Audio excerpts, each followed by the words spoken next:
Hi, my name's Cassandra Gramosi, and I have been asked here by Kia today to present to you guys a webinar on soft tissue therapy and its role in elite sport. So, role as a soft tissue therapist, well, we're going to look at what the goals are first. And essentially for myself, it's to, assist in optimization of performance, pain management, assist in injury prevention, psychological perception and preparation, decreased passive and active stiffness within the body, and restore postural functional integrity. And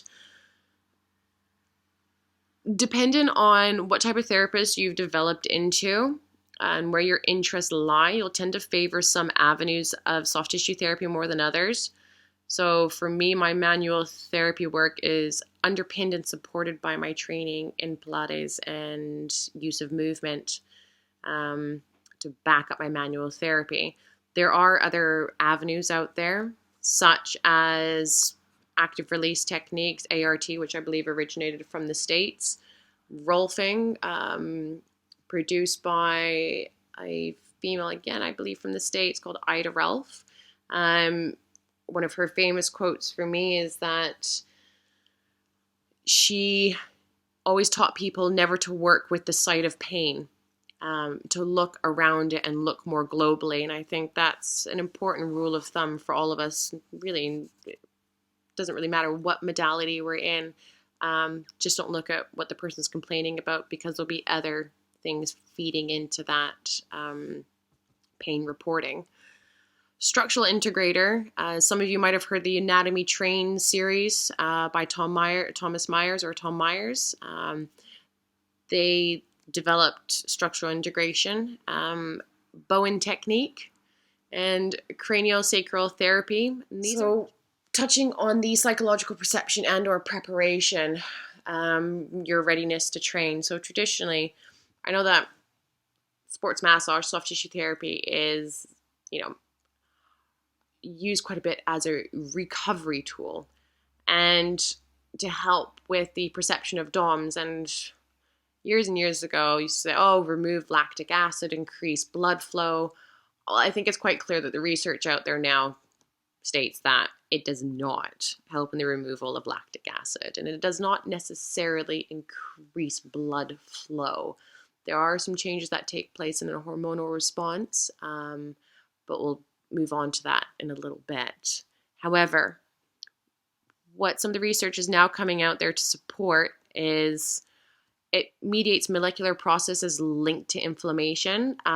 So it's helping to, there's been some positive stuff coming back with helping to decrease the inflammation. So we could be looking at a little bit of DOMS,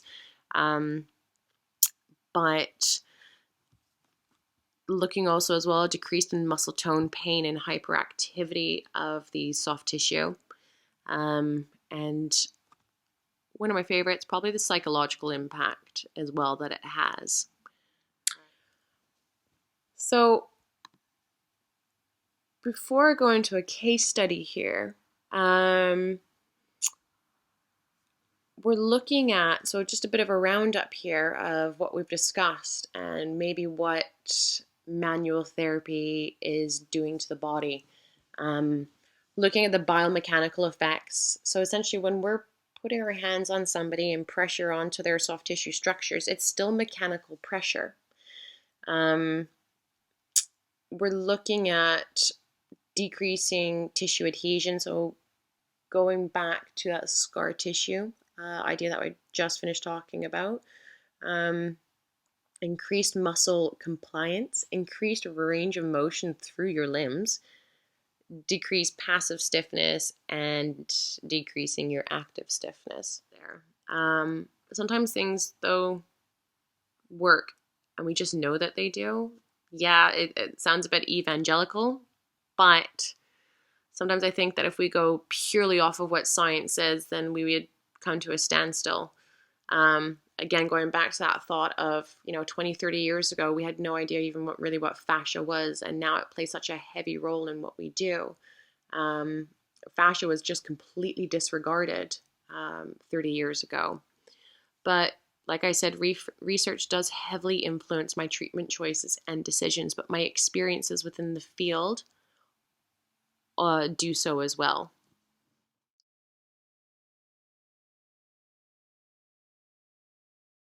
Congratulations on making it to the end of the video. Why don't you celebrate by watching more videos just like it? You can also help us on our quest to placate the algorithm gods by liking, sharing, subscribing, and commenting. Thank you.